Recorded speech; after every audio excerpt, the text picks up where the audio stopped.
Prime Minister Mustafa Madbouli took part in the 10th summit of the Organization of the 8 Developing Countries for Economic Cooperation, G8, organized by Bangladesh via video conference.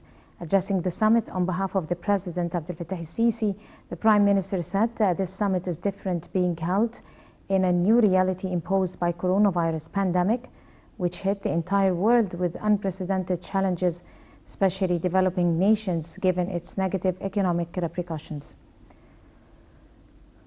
He noted that such challenges rearranged the world's priorities and placed development issues at the forefront of its agenda.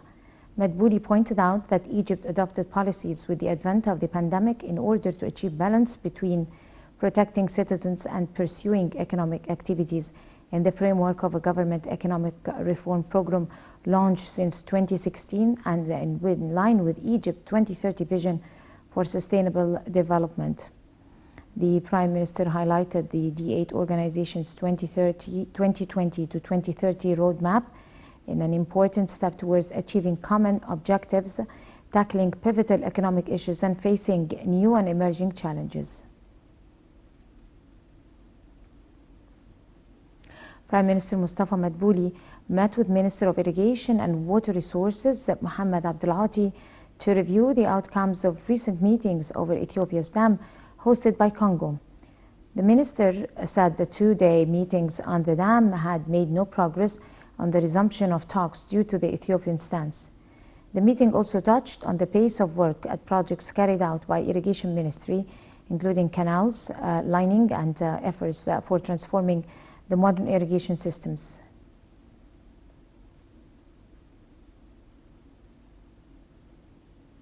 Egyptian Center for Strategic Studies, the ECSS, held on Thursday a conference dubbed as Human Rights Building the Post-Pandemic World to tackle the repercussions of the coronavirus pandemic in Cairo.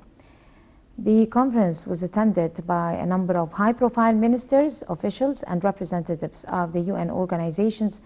Addressing the conference, General Manager of the ECSS, Dr. Khaled Okasha, said the pandemic represents a danger on humanity and prompted a reconsideration of all aspects of human lives. In her address to the opening session, Minister of Planning and Economic Development, Dr. Khaled Said, said the coronavirus pandemic has exposed a number of problems. She pointed out to $1 trillion gap in funding in developing countries. Minister of International Cooperation, Dr. Rania Al-Mashad, said the pandemic was a strong stimulus for collaborative action among countries for facing its repercussions.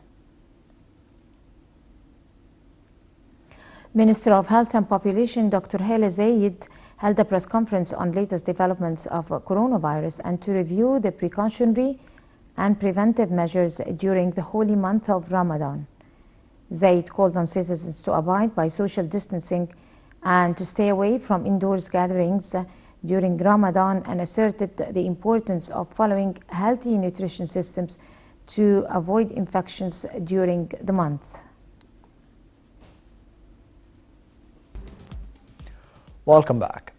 Ministry of International Cooperation officials met with the visiting Ukrainian Deputy Minister for the Foreign Affairs to prepare for the 8th session of the Egyptian-Ukrainian Joint Committee for Cooperation to convene in Cairo.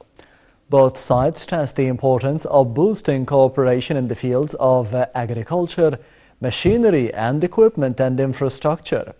The committee is expected to take decisions to facilitate trade, encourage the private sector partnerships and work towards achieving global sustainable development goals.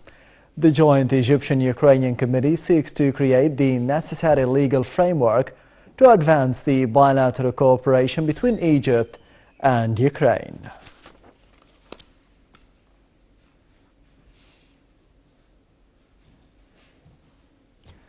Egypt's stock market indices gained £5.9 billion on Thursday, being bolstered by the purchasing operations by the Arab and foreign investors.